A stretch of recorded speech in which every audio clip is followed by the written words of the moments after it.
A sister says, in India and Pakistan, people think it is okay to mix with cousins of opposite gender, and they feel we are extreme if we say we shouldn't mix as they're our non-mahrams. How should we respond? Sister, this is life. You have to deal with it. You have to live with it. As I've stated earlier in this episode, we live in a test. Allah is testing us.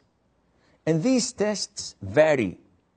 You cannot just expect things to be smooth all the way with your road in front of you paved with red roses. This is not possible. There will always be ups and downs. And this is where you will be scrutinized for your response, for your reaction, for how you behave.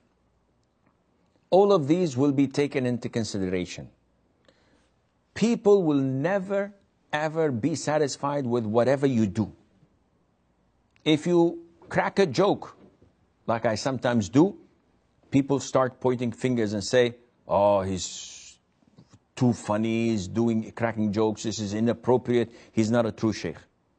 And if you're serious and you make people cry, this is depressing, what is this? I'd rather go to the graveyard and visit a grave and feel sorry than listening to this.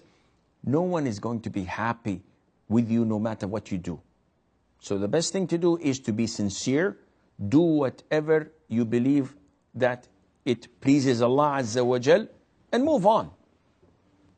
Now coming back to your question, is mixing with the opposite gender who are non-mahrams permissible or haram?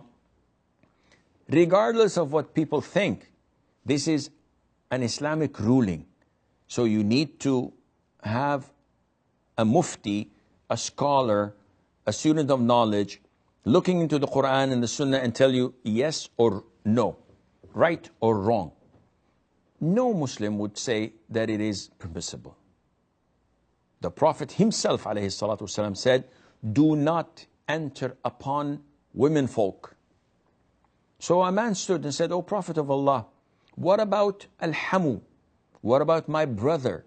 What about my uncle? They are so close to me, they're related. And I'd like them to mix and enter upon my wife. I trust my brother, I trust my uncle. The Prophet ﷺ responded in 2 words only in Arabic. Al-hamu al-maut. The next of kin, your brother, your uncle, and the likes, are exactly like death. If you would like death to come to your wife, then allow them to mix with your wife.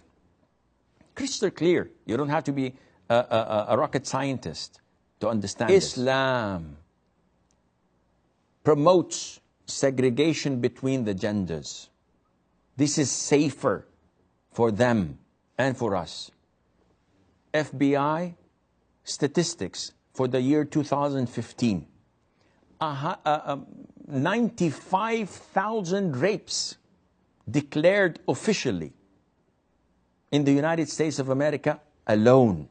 95,000? What kind of civilization is this?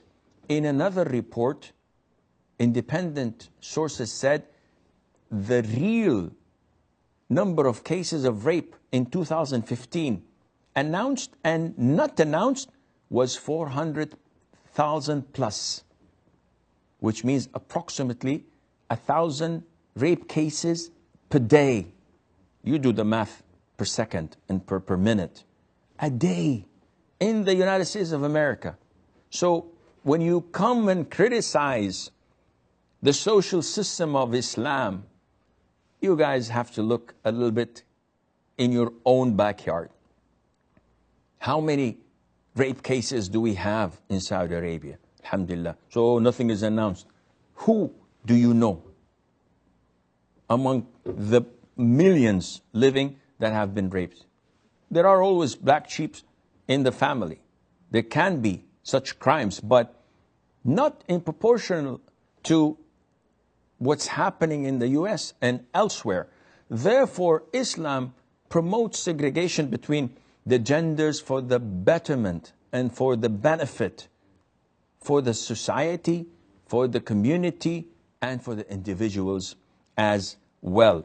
Therefore, you tell them that this is the ruling of Allah Azza wa Jal.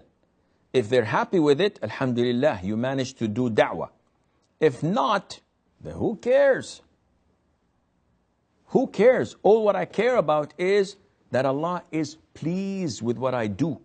It is a form of worship that I'm doing, and Allah Azza wa Jal knows best.